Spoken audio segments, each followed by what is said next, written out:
আসসালামু আলাইকুম। নিয়ে আসলাম করলা রেসিপি। আমি করলাগুলোকে আগে বেসন মেখে বেসনের সাথে করলাগুলোকে মেখে ভেজে নিয়েছি। তো ভাজা যখন আমার হয়ে যাচ্ছে, আমি দেখেন মশলা করে দিচ্ছি। এখন আমি মশলাগুলো সম্পূর্ণ দিয়ে দিচ্ছি। আপনি কিন্তু হলুদ মরিচগুলো আলাদা গুলে নিয়েছি, তারপর আমি ময় মশলাগুলো ব্লেন্ডার করে দিয়ে আমি একসাথে সব দিয়ে কিন্তু হালকা একটু গরম মশলা গুঁড়ো দিছি। আর এটা কিন্তু শুধু আমি করলাটা বেসন দিয়ে কিন্তু মেখে কিন্তু ভেজে শুধু নিরামিষ রান্না করছি, এটার সাথে কোনো কিছু আমি ইউজ করি নাই। তো দিয়ে দিলাম, দেখেন এখন কষানো হয়ে গেছে, সামান্য পানি দিচ্ছি, হয়ে গেছে। কিন্তু আমার করলার তরকারি বেশি সময় লাগে না। তো দেখেন আমি খেতে বসে আপনার সাথে দেখাচ্ছি যে আমার বেসন থেকে ডাল বের হয়েছে, সেই ডালটা হইলে কিন্তু আমার করলার তরকারি হয়েছে। তো আমার রেসিপিটা কেমন হয়েছে অবশ্যই আমাকে জানাবেন, কমেন্ট বক্সে জানাবেন যে এইভাবে করলা রান্না করে খাবেন। বাচ্চারা না খেতে চাইলেও তারাও খাবে, এত সুস্বাদু এত মজার একটা রেসিপি হয়েছে। আমি রেসিপিটা আপনাদের সাথে শর্টকাটে দেখাইছি।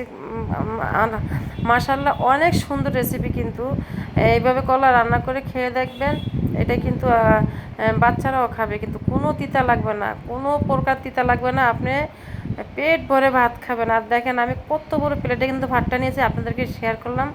তারপরে চলে গেলাম কিন্তু আজকে লাউ দিয়ে, একটি ডিম দিয়ে কিন্তু আমি লাউ রান্না করতেছি। একটা লাউর সাথে একটা ডিম দিচ্ছি। তো প্রথমে আমি চুলার উপর পানিটা একটু গরম করে তার মধ্যে আমি হলুদ মরিচ লবণ সব দিয়ে দিচ্ছি, দিয়ে কিছুক্ষণ নাড়াচাড়া করে তারপরে আমি লাউটাকে দিয়ে দেবো। দুটো তেজপাতা দিয়ে দিচ্ছি, যেহেতু ডিমের কিন্তু একটা গন্ধ আছে। এখন আমি লাউটা দিয়ে দিচ্ছি, লাউটা দিয়ে কিন্তু ভালো করে আমি কষাবো। কষানো একদম অনেকক্ষণ কষাবো, যেহেতু হলুদগুলো আমি এখানে কোনো তেল এখন ইউজ করি না, আমি পরে কিন্তু এটা কিন্তু তেলে ফোড়ন দেবো। তো দেখেন যখন লাউটা অনেকটা হয়ে আসবে তখন কিন্তু আমি ডিমটা দিয়ে দেবো।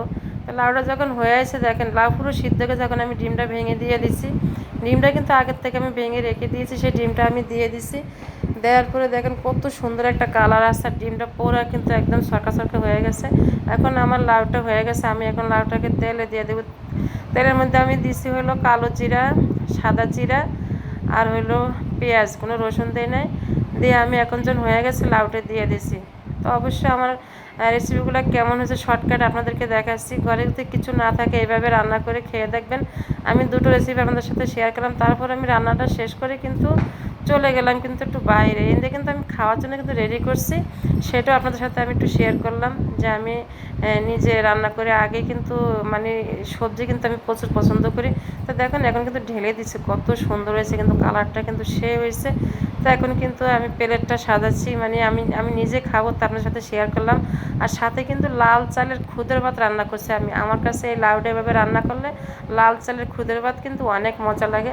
তা আমি আমার পছন্দ মতো করছি, আপনারা আপনাদের পছন্দ মতো করবেন। আমার ভিডিওগুলো কেমন হয়েছে অবশ্যই আমাকে জানাবেন। এরপর আমি ভাত খেয়ে একটু ফল খাবো, তার জন্য একটু ড্রাগন ফল কেটে নিয়েছি। তো আমার পাশে অবশ্যই থাকবেন। তারপর চলে গেলাম একটু বিকালবেলায় বাইরে, যে অ্যাকোরিয়ামে দোকানে চলে যে মাছ দেখে অ্যাকোরিয়ামে ভিডিও না করতে পারলাম না, তাও আপনাদের সাথে একটু শেয়ার করে দিলাম। তো কেমন লাগছে আসলে অ্যাকোরিয়ামের মাছগুলো কিন্তু অনেক সুন্দর। আমার কিন্তু ঢাকার বাসায় ছিল, তা আবার ইনশাল্লাহ আবারও ইনশাল্লাহ যদি যাই তাহলে আবারও অ্যাকোরিয়ামের মাছ নেবো, কারণ মাছের প্রতি আমার অনেক লোভ, খুবই ভালো লাগে। আর ভিডিওগুলো যদি ভালো লাগে অবশ্যই আমার পাশে থাকবেন, আমাকে সাপোর্ট করবেন। ইনশাল্লাহ সবসময় আপনাদের পাশে আছি। ভালোবাসা অবিরাম সকল ভাই বোনের জন্যে।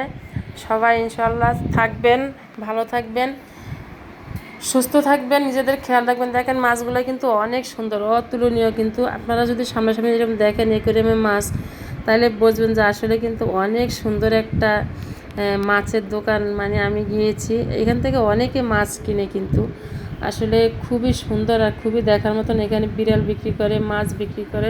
তো মাছ বিড়াল সবই আল্লাহ